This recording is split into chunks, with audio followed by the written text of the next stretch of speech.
Hello everyone, welcome back to my channel. It's Mizuki Arts. Today I have a very special paint with me video to share with you all because today I'll be showing you the process of 3 different paintings in a Swan Lake mini series that I did recently. Ballerinas are an extremely nostalgic subject matter for me, and I've been thinking a lot about Swan Lake because of summer, and also because I've just been like completely drowned in pastel colors and pastel paintings on my Pinterest and everything, so I wanted to work with some pastel colors in this particular week. And I just have to point it out, this is the first video I've done in forever that has not been a fairy painting video. But these girls still have wings, so I don't know. This first design I'm calling Glass Wings, and it most notably has a pair of blue glass wings that you'll see I painted in the background. I gave her a feather corset top, like a lot of texture with like gems. This design is all light colors and it features like a petal-like skirt. And there's lots of layers and everything just because I like to give my characters a lot of layers on their skirts and stuff. Her hair is down, and you'll see I give 2 characters in this video like long hair that's down, and I know that's inaccurate for ballerinas, but I wanted that like princessy look for like 2 out of 3 of my designs, like that long, I don't know, just very elegant long haired look. And obviously hair pulled back can look very elegant too, but I just didn't work for this particular design. I thought Odette is supposed to be a princess character in the story of Swan Lake, so I thought it was fitting for at least 2 of 3 of the designs.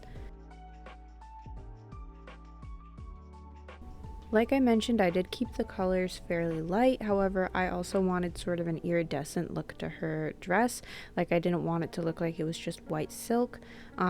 I will make a white silk design later in this video, but this one I wanted everything to look kind of almost sheer, almost very glittery, very shiny, because again the concept for this piece was that she has glass wings on her back, so I just wanted to kind of follow through with that sparkly, shiny kind of feel and give her a very elegant, very sparkly sort of look about her.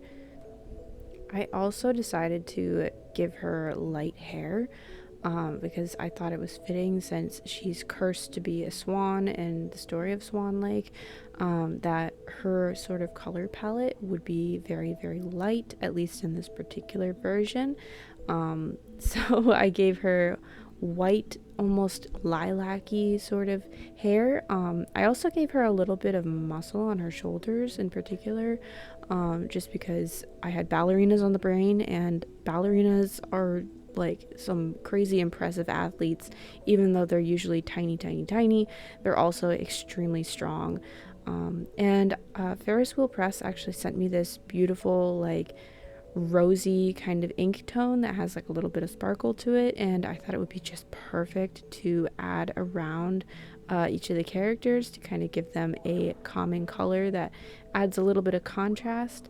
It's sort of like a rose dusty kind of color. I don't know if that makes sense. It's like the color of a dried rose, and it has like a gold shimmer to it, so I added that to the surrounding area of my Odette design here, and then I added a little bit into the glass wings too, just to give it that glass effect, and then I went over everything with a white gel pen, of course, to add sparkle.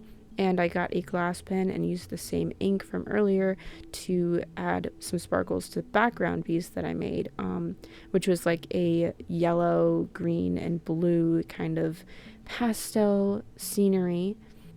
I want all 3 of these paintings to sort of go together, and you'll see I gave them all 3 like different shaped backgrounds, but they all fit really well together, so you'll see. But I'm so happy with how this one turned out. I think she's beautiful, and I honestly wish I had her glass wings. For this next design, I sort of wanted to take the direction of Odette like hoping and waiting for the curse that has turned her into a swan to be broken. So I'm calling it Swan's Prayer, and I wanted it to sort of showcase this beautiful big pair of feathered wings she has, and they'll have like stars dangling from them, which I think will be really, really pretty. And I wanted to show this beautiful like upward tilt of her face. This is an angle I really love painting, so I had a lot of fun doing that with her face, and giving her like a very dramatic posture. I wanted to incorporate more purples and blues into this design, and also give her like long sleeves and like a collar and everything on like this sheer undershirt she has going on. And I gave her like a winged bodice too, like it's two wings layered over each other, which I thought was really, really interesting. And because she has so much going on in the upper half of her body, I gave her a fairly simple, like flared sheer skirt. I didn't want too much going on in her design, if that makes sense. Like I wanted it to be like, you know, okay, there's a lot going on with the wings and with the collar and everything, and with the headpiece even that she has, like the two wings in her hair. I figured that's probably enough. So I kept it fairly simple. Like I didn't do anything crazy with her slippers and whatnot. And I actually pulled her hair back into a bun. This was the design that I felt like it worked well with, at least in my opinion, with my design choices and everything. The hair pulled back actually gave it like a very elegant and more simplified look, whereas I think if I had left it down, it probably would have been too much for this particular take.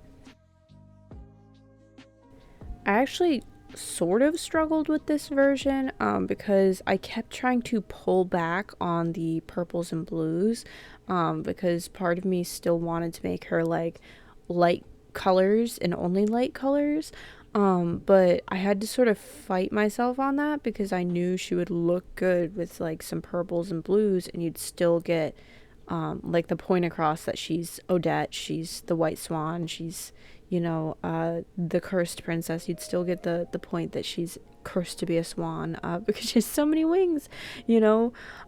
So I gave her this purpley blue color on her skirt and on her undershirt. You'll see I play around with what kind of purple I use. Like I go over it again and again and again. And I actually gave her a natural brown hair color, because I just felt like since I'd already incorporated some color into her design, she might as well have like a natural hair color. And the reason I think that works for this particular design is because she has so many wings. I feel like with the colors I can sort of get across that she's not actually a swan. Like she's a princess and she's cursed to be a swan, but she's still human, like, if that makes sense. I don't know, but I felt like it worked.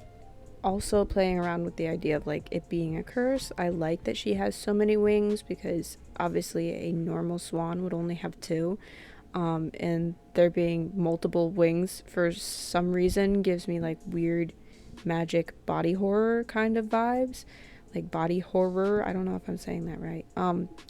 But yeah, I took that same ink and I went around her entire figure with it because I feel like this color like works so well for these designs. Like it really adds a lot of contrast and everything, and the gold shimmer in the ink is such a nice touch too.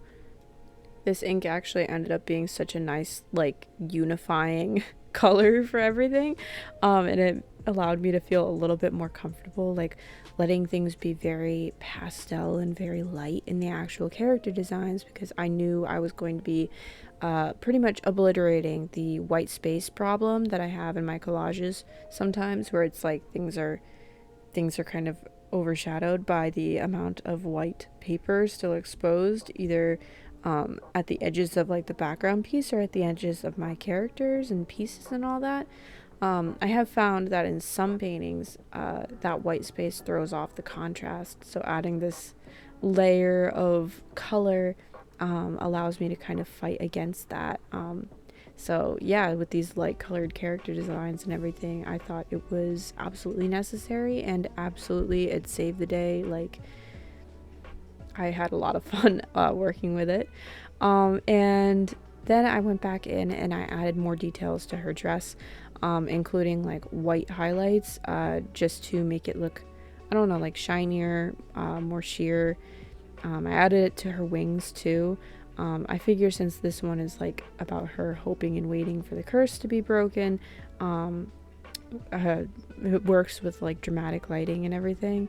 I don't know if that makes sense. I just wanted like a little bit of painterly light going on, and I thought it was a fun touch to play around with. And then of course I went in with my white gel pen because that's what I always do, and I added tons of sparkles everywhere because it would not be a painting of mine if it didn't have sparkles. And then I took that same ink again and I added sparkles to the background because why not? I wasn't sure about the background I chose for this one because it is very pink and her design also has a lot of pink, but in the end I just felt like it went so well that I couldn't possibly choose a different one that I had pre-made for this project. And here we are onto the third and final of my Odette paintings. I decided to call this one Flightless because I didn't actually work a pair of wings into her design. She has like sort of feathery sleeves, but no like outright swan motif on like her back. You know, the last two had like wings pretty much everywhere, and she just sort of has like a feathery look, if that makes sense. But I wanted to really push the princess vibes with this one, so her dress very much looks like a classic princess dress turned into a ballet costume. I gave her a very elaborate corset bodice design. Not corset, just bodice. And it has like feathers pretty much everywhere. Like the top of her bodice looks like it's feathery. The ruffles on her sleeve look feathery. The headpiece she has, like the little forehead stone and everything, it all looks like feathery. And then I added tons of sparkle and everything. And then I kept the dress pretty much a stark white color because I thought since she's more subtle as far as like her swan motifs and everything, like it's just feathers everywhere and not like, you know, she doesn't have a pair of swan wings anywhere. I thought I should keep it pretty light colored, whereas the other two I was more able to like incorporate some pastels and incorporate some like purples and blues and things. This one I kept it more like satiny looking, sheer in some areas and everything. I also gave her a pair of white ballet slippers. I think usually ballet slippers are like a more natural neutral color, where because like usually they're like not made to stand out, but I don't know, I guess it depends on the ballet. I'm not an expert, I don't know very much of anything about ballet. I only took 1 year as a kid, but anyways, I gave her a pair of white ballet slippers, and I kept her hair down and I kept things a lot more simple and elegant, and I made her eyes closed, just because I don't know, I thought it suited her, like a more at peace kind of graceful expression, which Swan Lake is sometimes a very, very tragic story. The classic version, I think, does have the male and female protagonist, like Odette and I forget his name, the prince. I think both of them sort of, well, they both die. So, I like the version where they both live better personally, but I think the classic version is more tragic and sad, and so I don't know why I gave her an at peace expression other than the fact that I associate ballet with like the very graceful movements and everything. But yeah, I decided I wanted this piece to be on a oval background piece. So I ended up like having to remake a background piece that I had pre-made specifically for this painting. And fun fact, this is actually my second attempt at this design too. I had drawn her out previously, inked her, and I started painting her, and the paper got overworked really, really fast, which I know is because, okay, I have this bad habit, all right? I sketch directly onto watercolor paper, and I know you're not supposed to do that, and I do it. Um, yeah, I mean, you can do it. It's not like it's a common practice not to. However, I have been told that you can and probably should sketch elsewhere and then transfer onto watercolor paper to avoid putting all that stress and strain of sketching and erasing on your actual painting surface. And I don't do that. So I struggled with the original sketch a lot, and I remember erasing and resketching and everything. So I think that put a lot of stress on the paper. So when I went to paint it for the first time, it just got overworked with like 2 layers of paint. It was ridiculous. And I knew it was ridiculous too. I was like, I'm not doing this. I was happy, so happy with the first 2 paintings that I was not going to end off the series that way. I just did not feel right about it. So what I did was trace the original inking, tweak a couple things, fix a couple things about the design, and then do like a graphite transfer onto the new piece of watercolor paper. And I didn't even completely transfer. I ended up having to just reference my own tracing for parts of it, and I changed her pose a little bit, I think, and I got rid of like a weird part of her headpiece that I just wasn't totally settled on. And I ended up super happy with the result. Look at how gorgeous she is. I am absolutely thrilled to have her as my 3rd piece in the series, like my final piece, because I love every single piece that I made for this series. All 3 of them are so beautiful in my opinion. Like, I love them. They look so elegant. I wish I had a pair of glass wings, or like a pair of like fake wings with like stars dangling on them, or like a gorgeous satiny princessy ballet dress. I just think they're so wonderful and so beautiful, and you know I've done a good job when I wish I had the things that I painted. Real quick before I end the video, I want to give a shout out to my Ko-fi supporters. So thank you so much to Ashley, Savvy, Tiffany, and Lilycorn. Your guys' support means the world to me, and it allows me to keep making videos just like this one. If you would like to join my Ko-fi page, there will be a link in the description box down below where you can get all these benefits and so much more. Thank you guys so much, and thank you so much for watching. Let me know what you think about this painting series, and I will catch you guys next time. Bye!